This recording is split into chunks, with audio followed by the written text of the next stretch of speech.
और खबर है बुलंदशहर से, जहां किराना सांसद इकरा हसन ने आम बजट को बताया हेडलाइन बजट।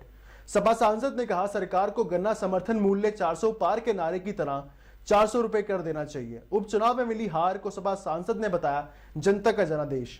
कुंभ पर बोली सपा सांसद इकरा हसन, मौत का आंकड़ा छिपा रही योगी सरकार। बुलंदशहर पहुंची थी सांसद इकरा हसन।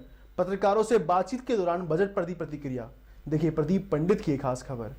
बजट सिर्फ हेडलाइंस बटोरने का है। हमने अपने संसद में भी हमने ये बात रखी कि जो 12 लाख के ऊपर हेडलाइन बटोरी जा रही है, इतना सिर्फ 2% लोग कमाते हैं, तो सिर्फ उन्हीं का फायदा है। बाकी जो लोग हैं उनको इनडायरेक्ट टैक्स में कटौती करके फायदा हो सकता था, लेकिन उसकी कहीं भी बजट में बात नहीं है। ना हमारे किसानों की बात है, महिलाओं की कोई बात नहीं है, युवाओं के रोजगार की कोई बात नहीं है, न मजदूरों की कोई बात है। तो बजट सिर्फ एक फंडे पे हेडलाइन बटोरना है, उसके अलावा कुछ नहीं है। अच्छा, लोकसभा चुनाव में जिस तरह से समाजवादी पार्टी ने बम्पर जीत हासिल की, उसके तत्काल बाद में उपचुनाव हुए, उसमें डिफीट मिली समाजवादी पार्टी को, क्या वजह रही? क्या मैनेजमेंट थोड़ा सा मिसमैनेजमेंट हुआ? क्या वजह रही? देखिए, लोकतंत्र है वैसे तो, लेकिन जो उपचुनाव हुए हैं उसमें तंत्र से चुनाव जीते गए हैं, उसमें जनता का कोई वो नहीं रहा है।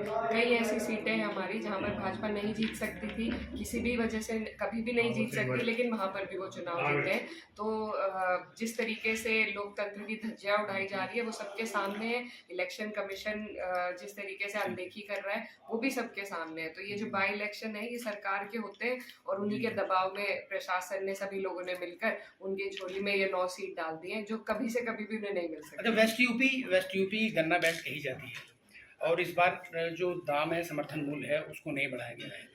क्या मांग है समाजवादी का? क्या स्टैंड है? क्या मांग करती है समाजवादी पार्टी? ये समर्थन मूल्य बढ़ाया ही नहीं बल्कि घोषित भी नहीं किया गया है। हमारी मांग ये है कि पिछली बार से ज्यादा बढ़ाकर की जाए।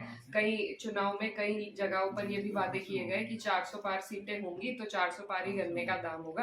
तो हमारी मांग है कि कम से कम 400 पार तो करें। हालांकि अब जो महंगाई बढ़ती जा रही है और किसान जिस तरीके से परेशान है, तो गन्ने का मूल्य तो और भी देना चाहिए, क्योंकि जो किसान है वो हमारे देश की रीढ़ की हड्डी है। तो लेकिन पिछली बार से तो बढ़ना ही चाहिए। मैडम, कुंभ मेले में जिस तरीके से गवर्नमेंट ने 50 करोड़ का अपना ये डेटा उनके पास है कि 50 करोड़ वहाँ पहुंचे हैं शरणार्थी, लेकिन ट्रेजिडीज जो हुई हैं, जो कैजुअलिटीज हुई हैं, उसको लेके कोई स्पष्ट बात नहीं हुई है। और हाउस में, सदन में इस बात को लेके कोई चर्चा का कुछ प्लान है? क्या है, कैसे रहेगा? जी, हुई है इस पर चर्चा।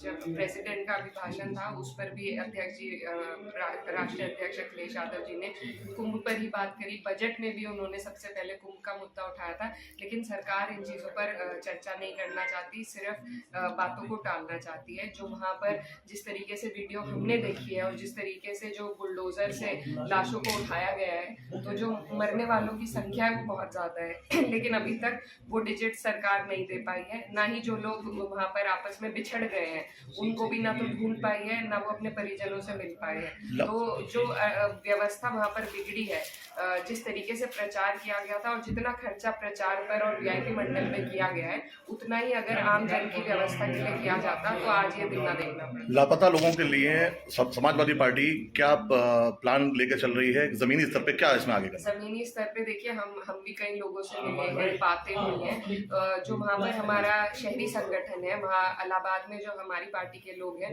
वो लगातार अपने ही संसाधन से लोगों को ला रहे हैं, ले जा रहे हैं और उनकी मदद कर रहे हैं। कई लोगों को चोट लगी है, कई लोग बीमार पड़े हैं, कई बुजुर्ग लोग ठंडे पानी में डुबकी लगाने से भी उनकी तबीयत खराब हुई है। तो उन सब लोगों को मदद देने का काम समाजवादी पार्टी का संगठन धरातल पर कर रहा है। आज के कार्यक्रम का, आज का जो विजिट है, इसका पर्पस क्या? आज देखिए, बुलंदशहर के लोगों ने, यहाँ हमारी जो पार्टी का संगठन है, उन्होंने बहुत प्यार से मुझे बुलाया और काफ़ी वक्त से हमारा विचार बन रहा था आने का। तो आज हमें स्कूल के एनुअल फंक्शन में आने का मौका मिला, तो बहुत अच्छा है। इसी तरह सबसे मिलते रहेंगे और पीडीए के भी कार्यक्रम पूरे प्रदेश में चल रहे हैं, तो उसके लिए भी हम कोशिश करेंगे कि पार्टी को ज़्यादा से ज़्यादा हम लोग मजबूती दें।